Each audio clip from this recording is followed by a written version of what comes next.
Bonjour à tous et bienvenue dans ce nouveau Bat Reviews Made in Batman Legends. C'est Nico et je suis accompagné de trois autres membres de la team pour vous parler de nos lectures du mois de janvier, non pardon, de février, publiées chez Urban Comics. Euh, Avec moi, donc pour vous parler de ces petites lectures, parce qu'il n'y en aura pas énormément, c'est Alexandra, Salut tout le monde! mais aussi Siegfried Bonjour à tous. et Pelli. Bien le bonjour. Voilà, nous voilà réunis pour vous parler de 4 récits qui ont été publiés en février sur Urban Comics. Et on va débuter avec peut-être le principal, puisque c'est la continuité actuelle des récits Batman, avec Batman Joker War, tome 2.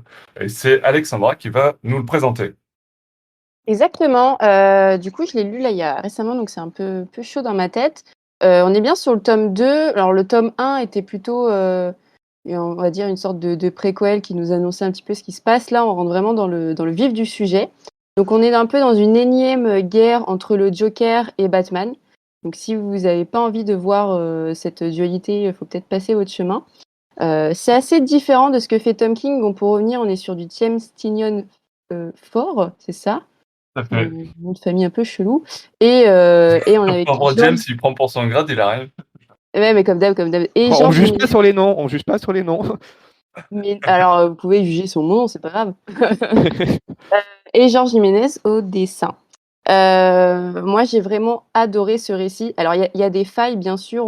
Comme je disais, on est sur une dualité Joker-Batman. On est sur un Joker très différent de ce que pouvait proposer, par exemple, Tom King. Il est très bavard, très manipulateur, très haineux. Il y a vraiment énormément de dialogues. Il est aussi très effrayant. Il y a de très belles planches sur son visage, sur son corps longiligne. Enfin, vraiment, j'étais un peu impressionnée par ça, surtout au niveau de l'environnement. Donc, on est sur un Gotham complètement en guerre. C'est la guerre civile de partout parce que le Joker a réussi du coup à reprendre comment dire, les sous-sous de Bruce Wayne. Donc, c'est lui maintenant qui est riche. Il s'est fait lui aussi des Jokers mobiles, des Jokers planes. Enfin voilà, il s'éclate un petit peu. Il est toujours accompagné de Punchline qui dirige un peu ça un peu plus sérieusement que lui. Punchline, pour préciser, sa nouvelle acolyte. Et la nouvelle, voilà, ce nouvel acolyte. Alors, je ne sais plus ce que j'avais dit sur elle par rapport à Harley Quinn, mais là, je trouve qu'on la différencie bien par rapport à Harley. Elle trouve un peu sa place et j'ai bien aimé qu'on tombe pas sur une énième dualité entre Harley et Punchline, un peu, tu sais, la guéguerre, non, c'est mon copain, non, c'est le mien. Je trouve que Punchline se différencie un peu de ça. Elle n'est pas forcément amoureuse de lui, elle est plutôt un peu comme une businesswoman. Elle voyait un petit peu le dessin que prévoyait le Joker et elle voulait un peu s'immiscer dessus et prendre des parts. Moi, c'est un peu comme ça que je l'ai pris et j'ai vachement apprécié ça. Donc, je revenais un petit peu sur Gotham. On est en pleine guerre civile, donc ça explose de partout. C'est vraiment c'est la guerre et c'est assez terrifiant. Et au niveau dessin, ça match vraiment bien. Moi, je suis vraiment tombée à fond dedans. Qu'est-ce que j'ai apprécié d'autre? Pour moi, les deux gros points forts aussi, c'est sur la relation Harley Quinn-Batman. On les voit vraiment faire équipe. Alors, il y a même un moment donné où Harley Quinn va aider Batman à s'en sortir parce qu'il est dans une position vachement compliquée. Il se fait avoir un peu partout par rapport au Joker. Il y aura aussi des souvenirs par rapport à Alfred, mais j'en dis pas plus par rapport à ça. Donc on revient un peu sur l'émotion de Batman par rapport à sa solitude, qui fait pas appel à la Bat Family. Et au final, la seule personne qui est autour de lui, c'est Harley Quinn. C'est assez impressionnant et pourtant ça marche vachement bien. Je trouve qu'ils sont assez compatibles et ça me fait beaucoup penser au Batman de Sean Murphy. On peut aussi voir une relation entre eux et moi je pense qu'on devrait continuer sur ce chemin-là. Ils sont très intéressants. La fin entre les deux, elle est vachement touchante. Autre point aussi. Harley Quinn va intégrer la Bat Family. T'as un peu l'impression à un moment donné, mais finalement, c'est vrai. Il y a un moment où voilà, Batman est dans le pétrin et donc il fait un petit SOS Bat Family et tu la vois un peu sur le champ. Tu vois ce que je veux dire? T'as un gros plan assez impressionnant avec tout le monde. Alors moi, j'adore ces moments-là, tu sais, comme les moments Avengers où t'as tout le monde qui se rassemble. Ça fait un petit peu les frissons. Ben voilà, il y a tout le monde qui est là. Ils sont tous trop beaux. Enfin, le dessin en plus, il est magnifique, mais bon, j'en reparlerai. Et elle est là sur le plan au fond à droite et pourquoi pas. Après, on sait très bien comment est Harley Quinn, elle est très volatile, donc un jour elle pourrait être très bien avec Batman, puis l'autre jour être sur le côté des méchants, puis être entre deux, parce que c'est aussi un peu ça. On ne sait pas aussi ce qui va se passer sur Poison Ivy, parce qu'elle intervient aussi dans le comics. Alors c'est un peu flou comment elle intervient, j'ai pas très bien compris, mais je pense qu'elle va peut-être revenir et passer elle du côté méchant, parce qu'elle avait pas l'air très Oui, oui, contente. le seul but le seul but de ces pages, c'est de la re-rendre méchante, tu sais pas trop Ouais, pourquoi, c'est c'est ça, mais c'était un peu flou. c'est un Ouais, peu triste alors qu'il venait de faire une série Harley et Ivy, donc le but était d'approfondir un peu Ivy, et puis là c'est vraiment le personnage de base. ouais, Oh, mais il y a des humains qui brûlent mes plantes. Et ben à partir de maintenant, voilà, je redeviens Queen Ivy, je vais devenir méchante et je vais attaquer ouais, Gotham. mais on est Ok. sur pour Bon. moi, c'est pas déconnant dans le sens où que Harley et Ivy n'avaient aucune promesse. Parce que c'était censé justement te dire qu'on va remettre un peu Ivy dans le champ des comics et lui donner une place. Harley et Ivy, c'est très moyen. Donc voilà, ils ont Oh, je suis toujours pas d'accord. de plan pour elle, pour moi.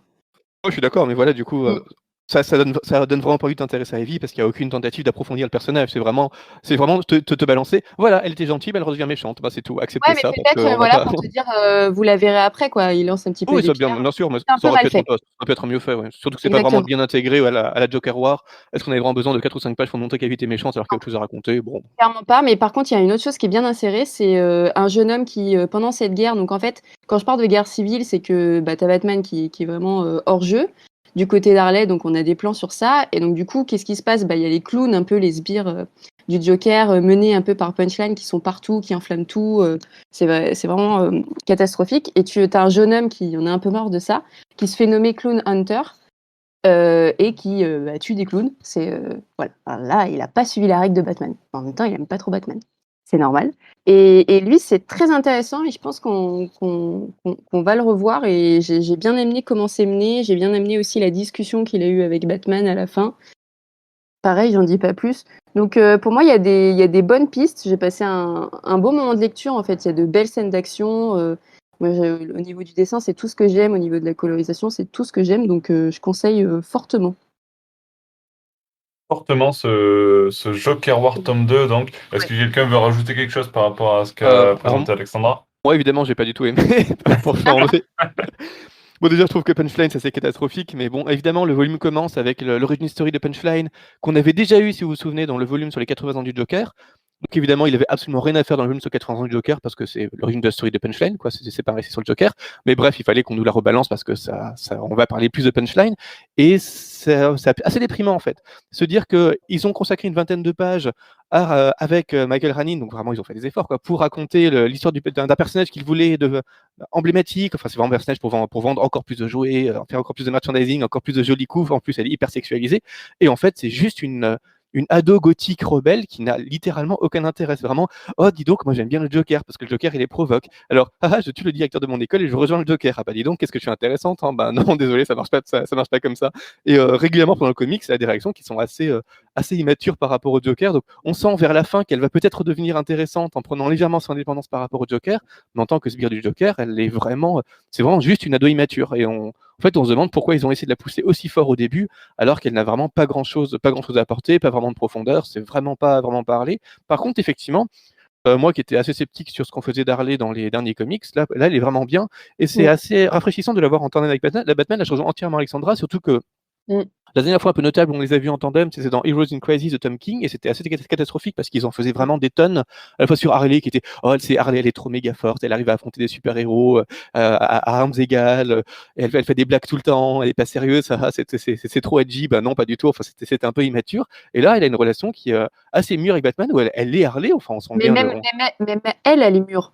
Même elle, Oui, tout à fait, je ne oui. vois pas faire des Oui, blagues elle est, elle est- n'importe comment comme la elle est série. beaucoup plus posée, elle reste un peu Oui. fêlée parce que ça reste à râler, Ah mais oui. on sent qu'elle essaie de construire vraiment un truc avec Batman parce qu'elle est vraiment obsédée par son idée de se venger du Joker, mais d'une façon, enfin, elle le prend vraiment au sérieux.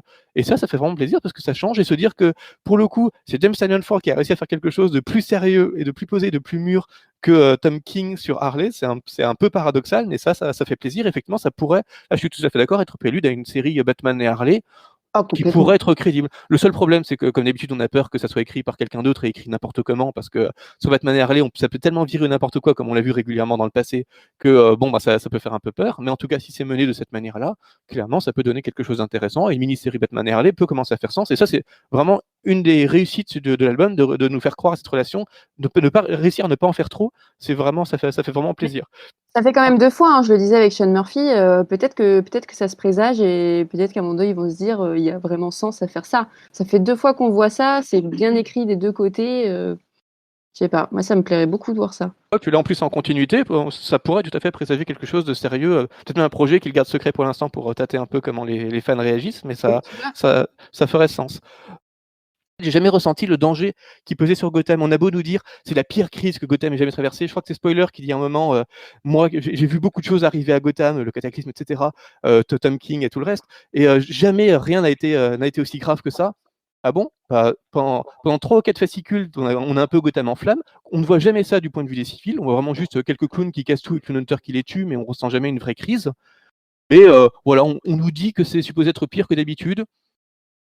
D'accord, mais à part nous le dire, on nous le montre pas vraiment. Et évidemment, après le numéro 100, c'est la fin de la Joker War qui est déjà finie. Moi, je pensais qu'il y aurait encore des twists, des retournements, des traîtres, en fait, j'avais prévu ça depuis le début, et en fait, il y a un nouveau super méchant dans l'ombre. Bah non, c'est déjà la fin, et on revient à quelque chose qui est littéralement un statu quo, de sorte que le 100 va pouvoir raconter une histoire totalement différente, qui n'aura déjà plus rien à voir avec la Joker War. Tout ça pour revenir à un statu quo, sérieusement, bon.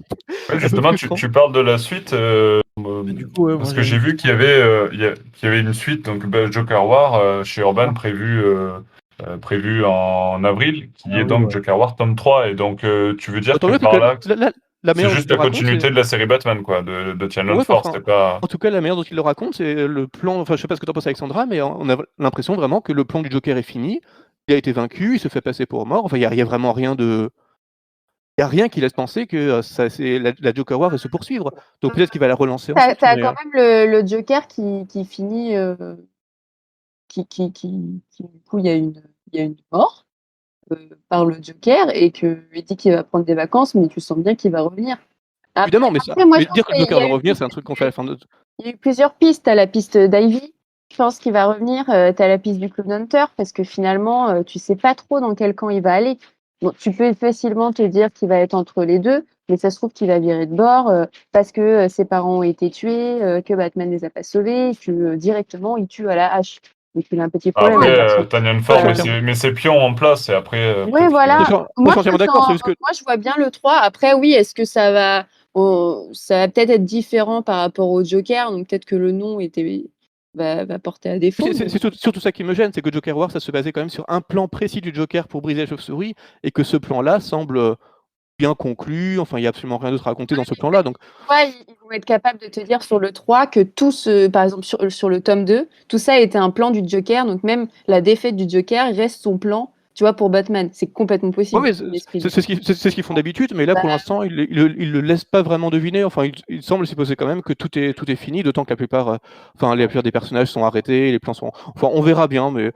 on verra. Moi, j'ai envie de dire, on vous donne rendez-vous en mai pour vous débriefer ce tome 3 de Joker War C'est clair. dans un Bat Reviews.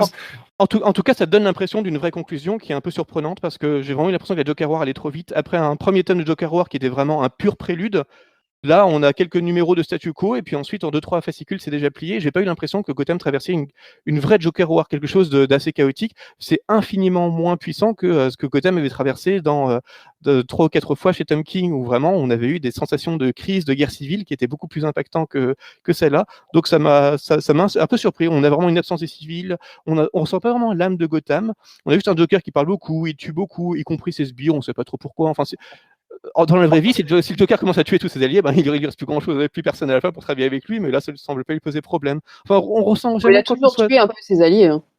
Oui, mais là, c'est vraiment, il tue littéralement tous ses sbires à un moment d'accomplissement de son plan. Enfin, bref, c'est vraiment du Joker pour du Joker, mais ça n'a pas forcément grand sens, et j'ai jamais ressenti quoi que ce soit d'original par rapport au reste. En plus, il y a un moment où on tease qu'il connaît peut-être l'identité de Batman. Pourquoi pas, mais rien que à la fin du deuil dans la famille de Scott Snyder, il y avait une ambiguïté sur est-ce que le Joker connaissait l'identité de Batman ou pas, et ça avait vraiment beaucoup plus d'impact que ça. Là, c'est vraiment balancé en 2-3 planches, et en fait, ça ne sert absolument à rien pour la suite. Enfin, ouais, vraiment, c'est quelque chose. Et pour moi, la seule vraie qualité de ce volume, c'est Jiménez, pardon, qui a jamais été aussi beau. Enfin, Oui. on sait que Jiménez est talentueux, mais là, vraiment, il est exceptionnel et il est superbement colorisé par Tomeo Morey, et c'est vraiment un tandem qui fonctionne du tonnerre. Et rien que de ce point de vue-là, on peut, juste pour le plaisir, c'est pas forcément inventif, mais c'est vraiment magnifique, et rien que pour ça, on peut lire ce volume. Sinon, après, en termes d'intrigue, c'est vraiment du Joker et le méchant hyper classique, et une intrigue très linéaire. Bon, ça Un apporte pas blockbuster, grand-chose. tu veux dire? Bah oui, mais c'est dit comme ça, hein. Moi, j'avais lu des articles qui disaient que c'était un peu un comics blockbuster, hein. Mais après, Oui, oui. tu disais un moment Siegfried, il y a des personnes qui aiment lire ça. Moi, j'avoue que comme je lis plusieurs trucs, en ce moment, tu as les anthologies un petit peu Batman Arkham, Batman Mythologie, tu as des trucs un peu plus poussés. Moi, ça m'a plu, cette lecture un peu, de l'action, du Joker, comme tu disais, très bavard, très impressionnant, enfin, qui est un peu partout. Moi, j'ai passé un moment pour ça. Après, bien sûr, on peut toujours mieux faire, mais après, au niveau des planches, moi, j'ai pris des claques, hein. Ouais, bah ça, je suis Pas juste d'accord. pour voir des planches. Tu as une planche sur Batman avec un fond un peu jaune qui marche comme ça, hyper impressionnant avec sa cape qui vole. Enfin, c'était trop beau. Ouais, c'est vraiment magnifique. Ouais. Oui, en fait, pour moi, en fait, on en revient à l'article qu'on avait écrit, le Batman Legend in Crisis, le Blick sur est-ce qu'il faut tuer le Joker ou pas. Qui est que si on veut réutiliser le Joker, ça serait bien de lui faire des choses un peu originales. Parce que là, c'est littéralement un récit avec le Joker qu'on a déjà vu des centaines de fois, et tous les personnages ont déjà vu des centaines de fois. Punchline, le Clown Hunter, même à la fin, on utilise un nouveau super vilain qui s'appellerait le Ghostmaker, et qui dit je suis le seul vrai protecteur de Gotham, Batman n'est pas un vrai protecteur de Gotham, je vais le remplacer, qui est type en armure, c'est exactement l'Arkham Knight qu'on a eu littéralement il y a quelques mois, et plein d'autres personnages qu'on a déjà eu dans le passé. Bon, il y a peut-être un moment où si on veut réutiliser des archétypes, il faut les réinventer un petit peu plutôt que de nous rebalancer la même chose sous prétexte de on va faire tout ce que Tom King, rassurez-vous, on veut vous offrir du Batman classique détective. Là, c'est quand même vraiment très linéaire, et c'est un petit peu dommage. Ok. Après, voilà, je comprends que ça plaise, mais moi, ça m'a vraiment Oui, non, mais paru c'est vrai que trop là, déjà vu.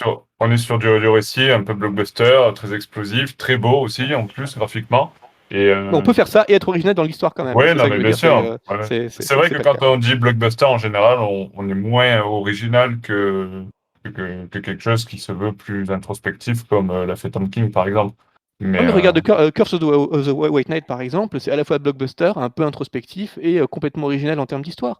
J'étais pas hyper fan, mais enfin, il y avait quand même une approche qui était intéressante. Et chez ouais, Tom tout à King, on fait. a quand même beaucoup de moments de gros blockbusters, de gros combats, de grosses bastons, y compris contre Bane, contre le Nigma et le Joker. Enfin, on a quand même aussi ce côté blockbuster par moment. Donc on peut quand même raconter une histoire tout en étant blockbuster. Et là, j'ai pas senti que cette promesse était tenue, mais bon, tant mieux si certains le trouvent. C'est juste que voilà, ça correspond pas vraiment à ce que moi je Oui, cherche dans ouais, le comics, c'est qui ce est qu'on un petit disait, peu de hein, renouvellement. ouais, c'est ce qu'on disait, c'est vraiment très différent de ce qu'on a eu pendant plusieurs années. Donc voilà, il y a un certain public qui va raccrocher et d'autres qui forcément vont être déçus, comme toi, Siegfried. Je vous Pas propose très qu'on différent, hein. Ouais, Enfin, on avait déjà eu ça dans les Detective Comics en même temps que le Rebirth. Enfin, c'est pas différent, c'est pas frais, c'est pas original. On revient juste à quelque chose qui n'est pas Tom King, mais qui avait déjà été fait en parallèle de Tom King au même moment et précédemment par littéralement tous les scénaristes sur Batman. oui, Donc je disais bon, différent par rapport à Tom King, quoi, ouais, justement. mais bon, si on commence à peu dire juste que ce qui est différent de Tom King, on n'est pas sorti de l'auberge. Ah non, non, non, je Mais dis bon, pas qu'il voilà. faut l'applaudir, hein, mais bon, On je va pense passer à la que suite. c'est vrai, c'est ça, c'est une proposition qui, en tout cas, qui a l'air de plaire à pas mal de monde. Donc après, on verra ce que ça donnera sur le long terme. En tout cas, ce tome 2, vous l'aurez compris, aura déçu Siegfried et aura enchanté Alexandra. Et tout à l'heure, Alexandra, tu parlais justement des anthologies Batman Arkham que propose Urban Comics. Et ce mois-ci, c'est Batman Arkham, justement, qui nous propose un petit focus sur Double Face. Et Siegfried, tu peux nous en dire quelques mots. Est-ce que tu as mieux aimé que Joker World tome 2? Oui, pour moi, Joker War Tome 2, c'était vraiment le raté éditorial de ce mois-ci, mais globalement, ça reste un bon mois. Les 3 autres volumes Oui. sont beaucoup, sont beaucoup mieux. Alors, pour moi, déjà, le seul problème de Batman Arkham Double Face, c'est que c'est une nouvelle anthologie chez Urban.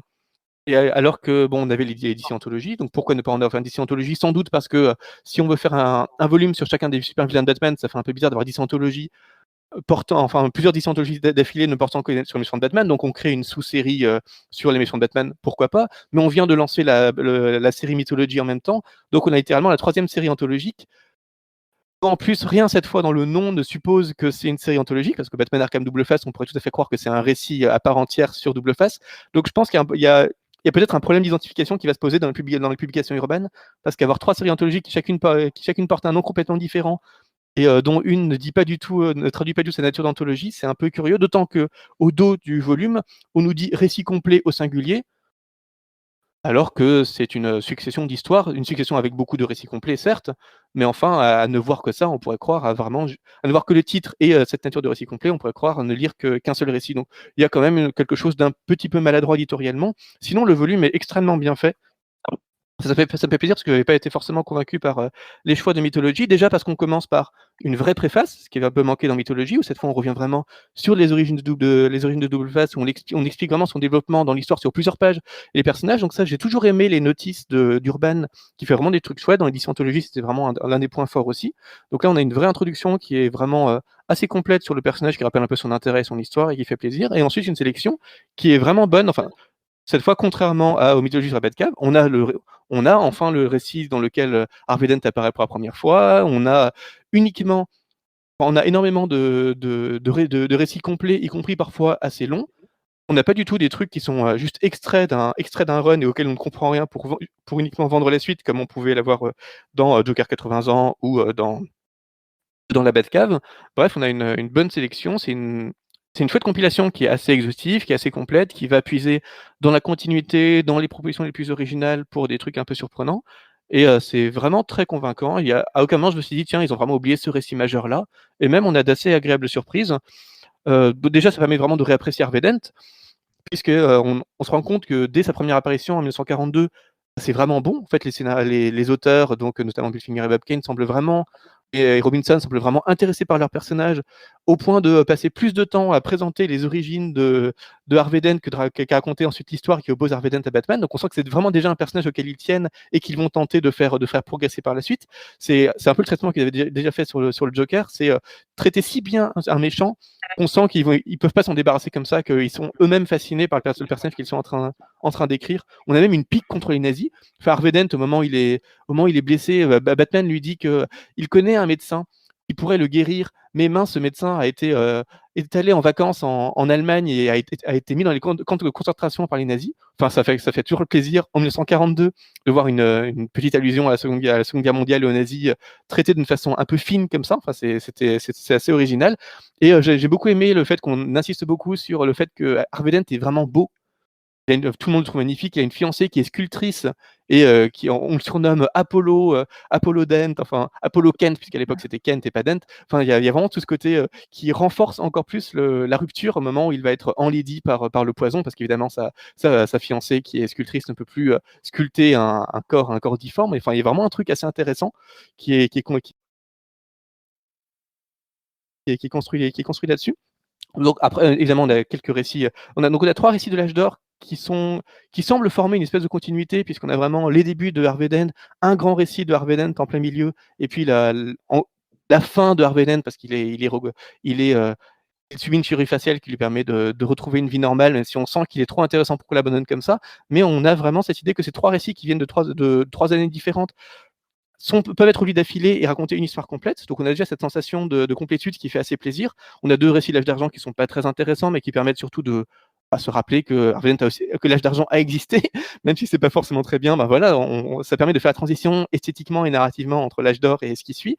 On a un O'Neill Adams qui est plutôt sympa entre la relation entre les 2 personnages, très bien dessiné, avec un scénario pas très inspiré. Et puis surtout, on a 3 récits complets qui sont vraiment bons. Un qui est Andrew Welfare, dessiné par Chris Pruse, qui imagine que Dent était détraqué avant même de subir cette plaque d'acide, et qui aggrave seulement une schizophrénie qui était déjà présente au fond. Ce qui fait une origin story assez puissante, c'est le récit qui s'appelle Justice truquée, et qui est aussi une bonne histoire sur l'impuissance de la justice. Vraiment, ça réfléchit bien à la relation entre Batman et Harvey Dent, comme beaucoup des récits de cette anthologie. Ça, c'est un truc qui fait vraiment plaisir. On a surtout le Faces de Matt Wagner, un grand récit de 92, et Matt Wagner, c'est un artiste qui a un style vraiment très particulier, vraiment identifiable. Donc ça un peu à la fois un peu enfantin et adulte. Enfin, c'est assez difficile à décrire, mais ça change vraiment du tout venant du comics. et dans un récit qui porte notamment sur les freaks, puisque Harvey Dent va se reconnaître dans les monstres de foire, les personnages qui subissent des handicaps variés, les siamois, les femmes à barbe, ce genre de choses, pour essayer de mener une révolution des monstres contre la société normale. Et c'est un thème qui est quand même plutôt puissant et vraiment assez joliment traité. On a Batman Crime et Châtiment de J.M. DeMatteis, qui est quand même un très bon scénariste, dessiné par Scott McDaniel, et qui est vraiment assez fin, assez malin sur le rapport notamment de Double Face avec son père qui le battait, voire un peu plus. Enfin, on nous tease quand même que ça pouvait aller un peu plus loin que des simples violences vis-à-vis de l'enfant. Et pareil, enfin, quand on lit ça, on voit vraiment à quel point il était important de raconter ce récit-là dans une anthologie sur Harvey Dent pour approfondir et donner envie de continuer de découvrir ce personnage. Surtout, ça me fait très plaisir de voir l'incontournable histoire de Bruce Timm, publiée dans Black and White sur Harvey Dent. Enfin, vous voyez peut-être de laquelle je parle, mais qui est vraiment. Ouais, tout à fait, ouais. Oui, il Mais amoureux d'une elle avait femme. déjà été publiée, celle-ci, non Oui, plusieurs Ouais, fois, mais en l'occurrence, ça fait vraiment sens de l'avoir là, parce que c'est un récit qui doit faire même une dizaine de planches, peut-être pas plus, mais qui est du Bruce Timm, et ça fait plaisir de voir Bruce Timm. C'est une esthétique complètement différente, c'est du enfin, c'est les dessins de Bruce Timm, c'est du noir et blanc, et c'est une histoire vraiment très simple, qui a presque des allures d'allégorie, mais qui est assez percutante pour à la fois raconter Harvey Dent, ce personnage violent, brisé, un peu mélancolique. Donc c'est vraiment très chouette de le revoir là. Après, c'est un peu dommage parce qu'on achève le volume sur deux récits qui sont un peu plus faibles. L'un de David Hein, dessiné par Andy Clark en 2008, qui est sympathique, mais qui est un peu sordide pour le sordide, un peu gratuit. Et surtout, on finit par un récit de Tomasi, dessiné par Guillaume March, qui est bien dessiné parce que c'est Guillaume March, mais qui n'est pas un très bon récit, qui est vraiment mineur. Et c'est un peu dommage de combler une anthologie de récits qui sont vraiment de qualité, à chaque lecture, on se dit oui, ça c'est vraiment peut-être indispensable, ça raconte vraiment bien le Joker, vraiment bien Harvey Dent, et de finir sur un truc qui le raconte c'est pas si peut-être bien que pour ça. finir sur quelque chose d'un peu plus actuel, puisque c'est une série de New 52, si je dis pas de bêtises, non? Oui, tout à fait, c'est un truc de 2013. Et le truc, c'est qu'évidemment, il n'y a pas eu beaucoup de récits intéressants sur Harvey Dent depuis, donc ils ont peut-être pas su ou puiser quelque chose qui soit à la fois bien et autocontenu, puisque c'est un peu la promesse un peu la promesse de l'album, de ne produire aucun extrait de truc, mais vraiment que des récits un peu complets. Mais c'est vrai que du coup, on s'achève sur quelque chose qui veut être plus contemporain que le reste, mais qui est quand même qui est quand même vraiment faible, et ça c'est dommage. Enfin, c'est toujours ce problème de donner l'impression qu'on ne parvient plus à raconter quelque chose d'intéressant sur les personnages, et c'est un sentiment que j'avais déjà eu dans le Joker sur les 80 ans, où j'avais dit que les 100 pages de récits inédits sur le Joker produits par des artistes contemporains étaient bien moins percutants que ce qui précédait. C'était pareil dans Legends of the Multiverse, enfin le récit qui mettait en vis-à-vis d'anciens récits et leur réécriture contemporaine dans le Dark Multiverse, où les anciens étaient souvent plus percutants que les nouveaux. Et là, ça donne toujours un peu cette même impression un peu désagréable que les récits contemporains sont moins bons que les anciens, ce qui n'est pas vrai du tout. Mais en l'occurrence, le fait de confronter de cette manière un récit qui est beaucoup plus récent que les autres et qui est clairement moins bon que les autres, ça peut produire cette impression désagréable et qui n'est pas forcément à mettre à l'honneur d'Harvey Dent, puisque ça peut casser un peu cette envie de découvrir les récits contemporains sur Harvey Dent. Mais en tout cas, l'anthologie marche vraiment très bien. Ça donne vraiment envie. Enfin, ça rappelle vraiment à quel point ce super vilain, qui est un petit peu secondaire quand même par rapport à d'autres de Batman, qui est important, mais qui n'est pas parmi les plus importants, est l'un des plus intéressants de Batman, et l'un de ceux qu'on voudrait voir le mieux traité. Donc c'est vraiment une bonne anthologie, et là je félicite Urban à la fois de son idée de faire cette anthologie-là, et puis des choix qu'ils ont fait pour la remplir. Et justement, une question, on parlait des récits qui ont déjà été publiés en VF chez Urban. Est-ce que la promesse des 3/4 de contenu inédit chez Urban est tenue ou pas? C'est un peu ce que je disais la dernière fois, c'est que je suis pas assez les sorties VF pour Ouais. savoir. Moi, je lis beaucoup en VO, donc je sais pas forcément ce qui est déjà sorti ou pas. Mais rien que le fait que, enfin, je pense que oui quand même, parce que vraiment on va piocher dans des choses qui sont très différentes. On va pas juste sortir des extraits de la continuité comme ça avait pu être le cas sur Joker 80 ans ou sur d'autres anthologies précédentes. Donc rien que cette idée de compiler des choses qui sont issues de fascicules qui sont différents. On a du Legends of the Dark Knight, on a du Batman Annual, on a du Black and White. Rien que ça permet de compiler des choses qu'on ne se serait pas forcément attendu à revoir ensemble, et dont, à mon avis, tout n'a pas été publié en VF. Donc je pense que c'est à peu près tenu, et même si c'est pas tenu, c'est pas grave, parce qu'on a ce que je reprochais à la Batcave de ne pas être. C'est-à-dire que si on veut lire quelque chose sur Double Face, on a vraiment une anthologie qui permet de saisir tout Double Face. Là où la Batcave, vous vous souvenez, ouais, on n'avait pas Oui, les, on n'avait pas, il manquait certains trucs il qui manquait les pouvaient. premiers comics se présentant la Batcave, il manquait une introduction parlant du début de la Batcave, il manquait plein de planches ou de récits importants sur la Batcave. Enfin voilà, c'était vraiment douteux. Là, vraiment, c'est une section qui est excellente. Et si vous vous intéressez à Harvey Dent, ben, c'est indispensable parce que vous avez tout ce qui permet d'aimer Harvey Dent est là-dedans. Ok, alors je crois qu'on peut affirmer haut et fort que Siegfried a vraiment, vraiment beaucoup mieux aimé ce Batman Arkham Double Face que Batman Joker War tome 2. Oui, Légèrement. ouais, Légèrement, hein, légèrement. je crois que c'est assez clair. Est-ce que quelqu'un va rajouter quelque chose sur ce Batman Arkham ou on passe à la suite? Non, allez, c'est parti, on bascule sur une intégrale et on va finir avec deux intégrales. Et la première va consacrer un duo, le fameux duo Batman et Robin, donc l'intégrale tome 3 qui vient achever cette intégrale des fameux Batman et Robin dans le New 52, d'ici Renaissance en français. Alors, vous l'avez pas trop entendu depuis le début, mais il est toujours là. Peggy, pour nous parler de ce Batman et Robin. Alors, intégrale tome 3, qu'est-ce que ça donne? Oui, je suis toujours là, oui. Du coup, Batman et Robin intégral tome 3, donc là, on traite de la fin de la série qui était parue en 2015, sur Batman et Robin, donc de Peter, Tomasi et de Patrick Gleason. Très bonne série au demeurant, hein, l'une des meilleures pour moi des New 52, où on traite vraiment de la relation entre, Bruce Wayne, d'un côté Batman et Robin et de l'autre entre Bruce Wayne et Damian Wayne, son fils, donc c'est vraiment assez, c'est une série assez touchante dans son ensemble. Donc là, on a, du 29 au 40, donc vraiment là, c'est la fin de la série. On repart sur le même principe que l'intégrale tome 2, donc c'est-à-dire que Batman va faire équipe avec d'autres, personnages de l'univers DC et plus précisément de l'univers, alors cette fois pas de la Bat Family, mais plus en globalité de l'univers Batman. Donc là, il va faire équipe avec, Aquaman, il va faire équipe avec Frankenstein, Wonder Woman, Ra's al Ghul. et Ra's al Ghul, voilà. Donc voilà, toujours dans le même but, bien sûr, de retrouver, le corps, de Damian, parce que, dans les tomes précédents, bien sûr, c'était ça justement la quête de Batman. Dans le tome 2, on avait plutôt une quête, sur le deuil, tout simplement. Chaque personnage de la Bat Family aidait Batman à faire son deuil sur le décès de Robin. Et là, cette fois, c'est vraiment, il est parti à la recherche de Robin parce que, Ra's al Ghul et Talia al Ghul ont volé le corps, tout simplement, pour tenter une résurrection. Pas Talia, Talia est morte aussi. Ra's Et al Ghul vole le corps à la fois de Talia et de Damian, mais oui. oui, donc Ra's al Ghul veut tenter une résurrection de Talia et de Robin.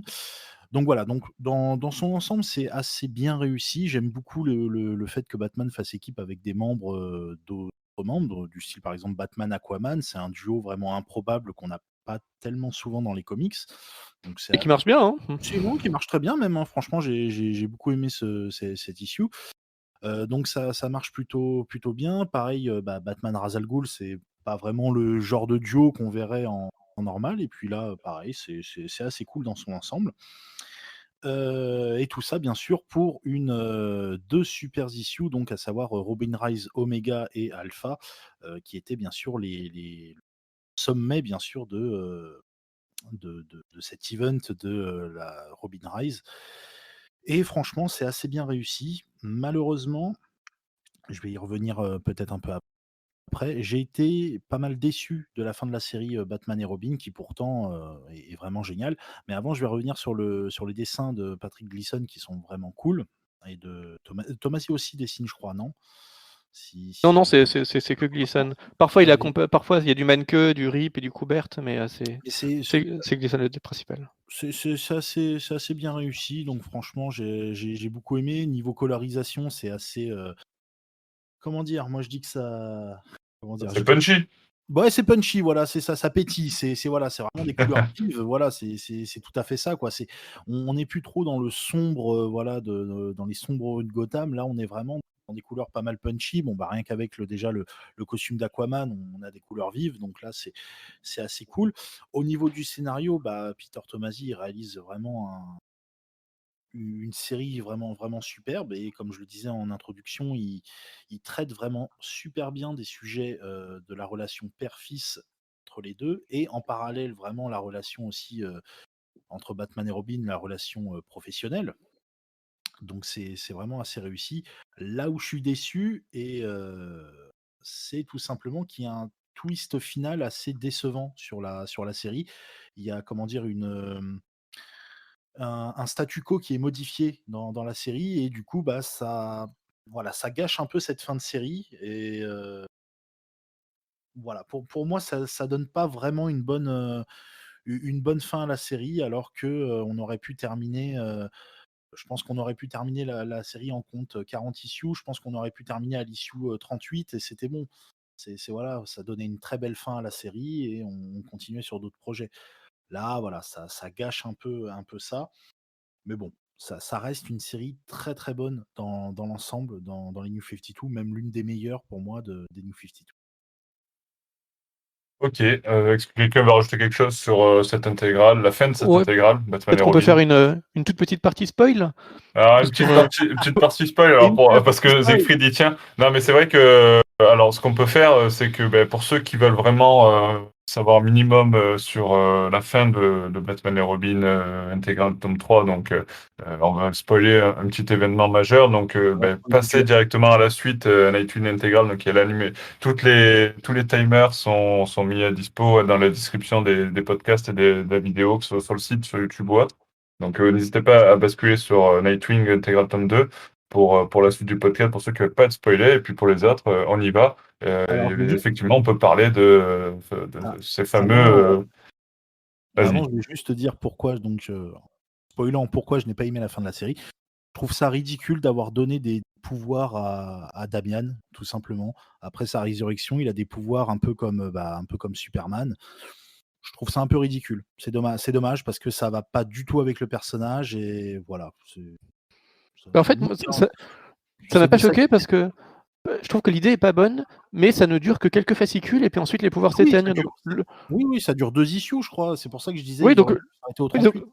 mais justement, donc le but n'est vraiment pas de créer un nouveau statu quo, c'est plutôt de repenser la relation entre Batman et Damian et justement de faire que Damian redevient un peu cette espèce de petit imbécile égocentrique parce que tout à coup il a des pouvoirs, il est même peut-être plus puissant que Superman et du coup Batman fait belle figure à côté de lui alors qu'il vient de le ressusciter, de se sacrifier pratiquement pour le ressusciter et donc ça crée une nouvelle, un petit rebondissement dans la dynamique qui ne va durer que 2-3 numéros avant qu'il parvienne à se reconnecter. Mais du coup ça me paraît assez intéressant pour reposer Damien, sachant que c'est temporaire. Évidemment, si c'était permanent, j'aurais trouvé ça un peu pourri. Mais comme c'est temporaire, je trouve que ça passe plutôt bien. Bah, je trouvais qu'il y avait peut-être d'autres idées à creuser, peut-être creuser le traumatisme d'une résurrection, peut-être. Il y a ce côté-là qui est pas assez creusé, je trouve, du côté de Damian. C'est dommage parce que la série, en général, parle beaucoup bah, là, en fin de série, ça parle vraiment du deuil, du traumatisme qu'engendre la perte d'un être cher, d'autant plus que quand c'est son fils. Donc là, je trouve que sur les 2 derniers numéros, ils auraient peut-être dû faire, la vision de Damian sur le fait d'avoir été ressuscité. Sur, voilà, peut-être qu'il se pose des questions. Après, on peut très bien le faire redevenir égocentrique sans problème, mais voilà, je trouvais que le fait de lui avoir mis des pouvoirs, bah, oui, ça faisait plus histoire de tiens, on va balancer un petit truc. Surtout qu'après, il y a la série juste après Batman et Robin, ils ont fait une série spéciale Damian pendant, je crois que ça a duré 10-15 Ouais, il y a numéros. quelques numéros, ouais, mais bon, c'était pas non plus ouf. Hein, Non, mais dans cette série, ils auraient pu justement développer peut-être ce côté où Damian redevient. c'est- Après, voilà. Alors après, ça gâche rien à l'histoire. Voilà, c'est pas parce qu'il y a 2-3 issues qui sont bof pour ma part que ça n'enlève rien du tout à ce run sur Batman et Robin, hein. C'est au contraire. Ouais, moi, dans l'ensemble, j'ai vraiment bien aimé enfin, de toute façon, c'est un run qui est assez majeur, qui se base aussi beaucoup sur les idées de Morrison. C'est aussi ça qui fait que ça marche. Parce que Morrison qui avait créé Damian et qui avait créé une relation tellement intéressante entre Batman et Damian que forcément raconter la suite et ce travail du deuil est assez passionnant aussi. Et enfin, c'est plutôt pas mal parce qu'à la fin de Batman et Robin intégral tome 2, Batman finissait par accepter l'idée que Damian était mort. Parce qu'au début, il essayait vraiment de le ressusciter.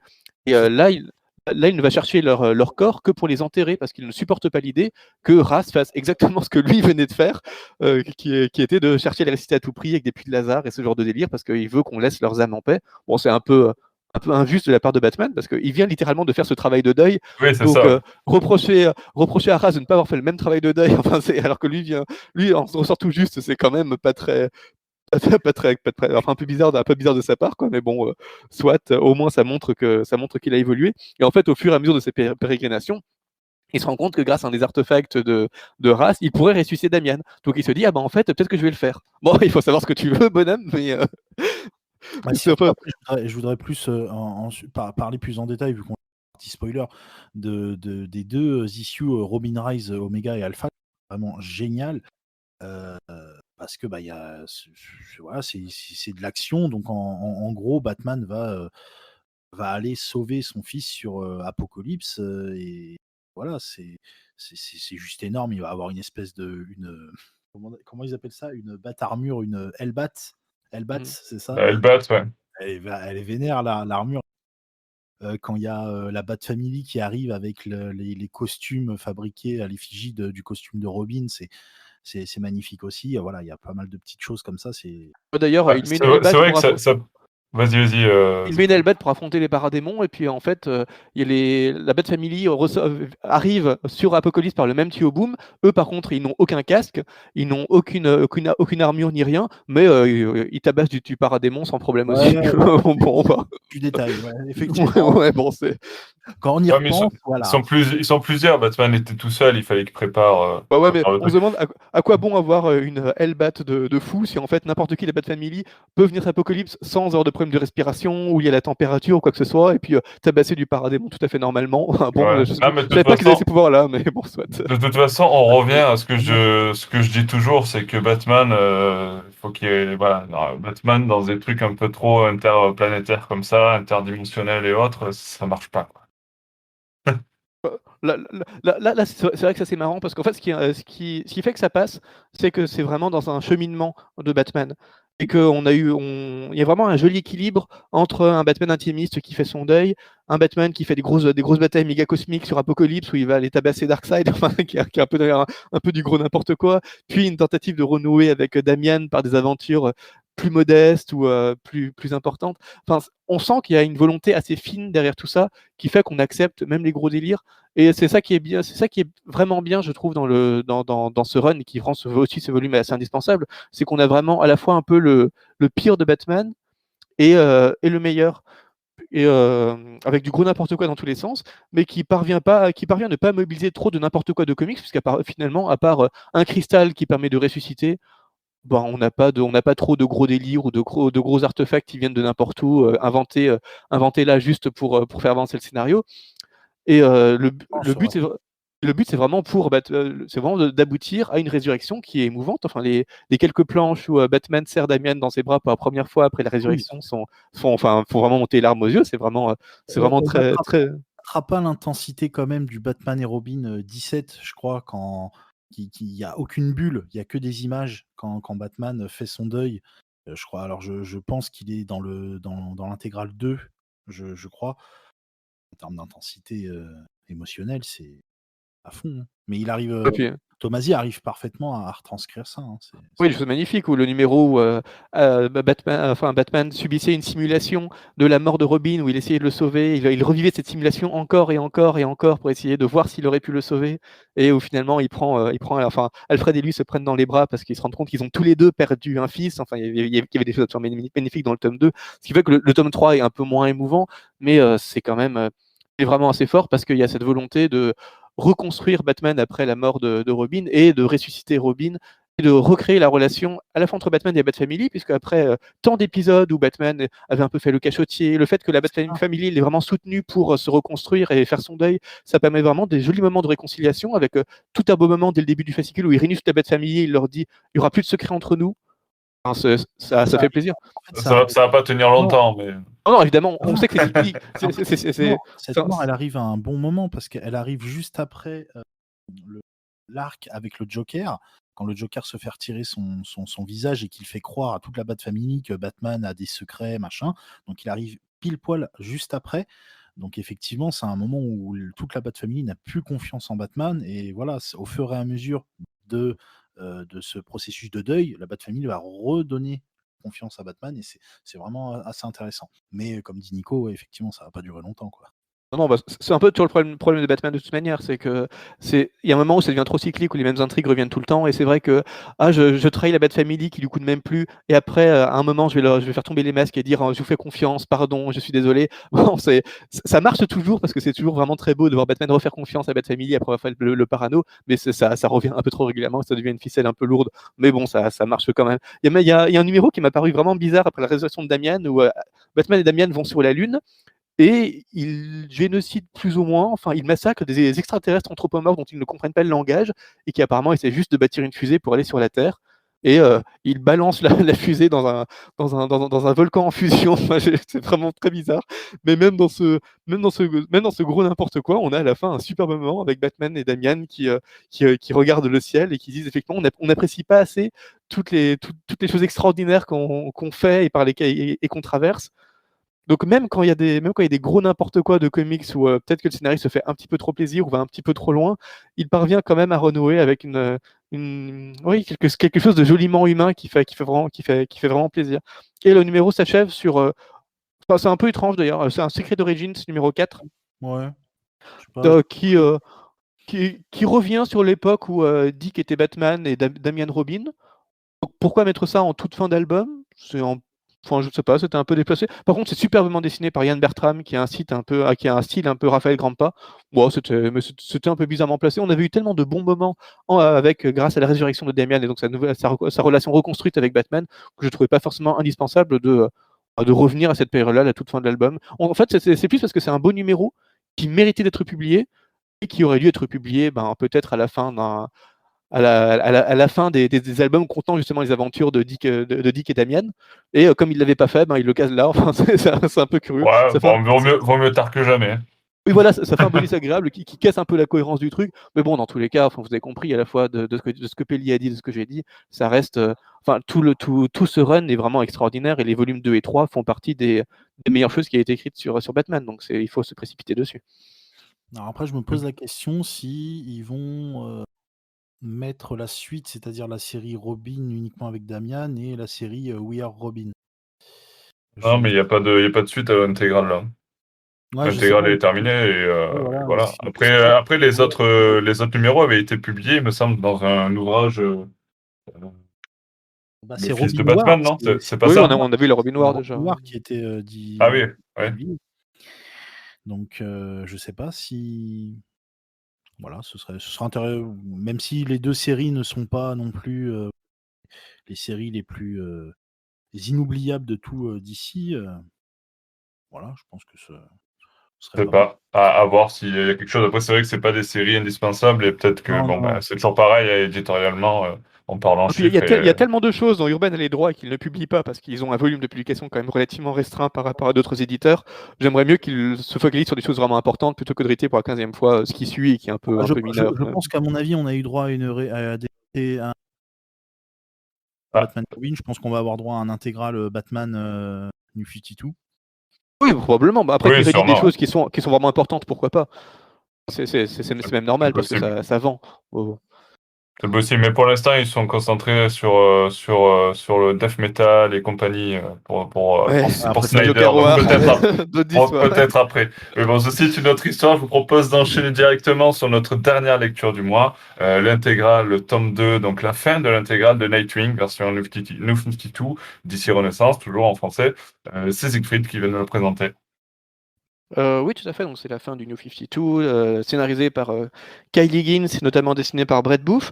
En fait, ce qui est intéressant avec ce volume, c'est que vous vous souvenez peut-être que dans le Robin, le Nightwing intégral tome 1, on avait beaucoup de petits croisements avec les séries Batman. On parlait de la cour des hiboux, on parlait de l'affrontement entre Batman et le Joker, ce qui fait que ça se suivait pas toujours très, très bien indépendamment.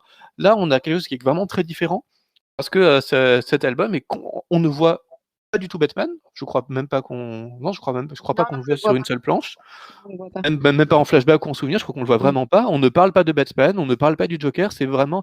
En fait, ça me paraît un peu copié sur les Hawkeye de Aja et Fraction, avec cette idée que on prend un super-héros qui appartient à une famille, mais on va complètement l'isoler, on le met dans une nouvelle ville, ici Chicago.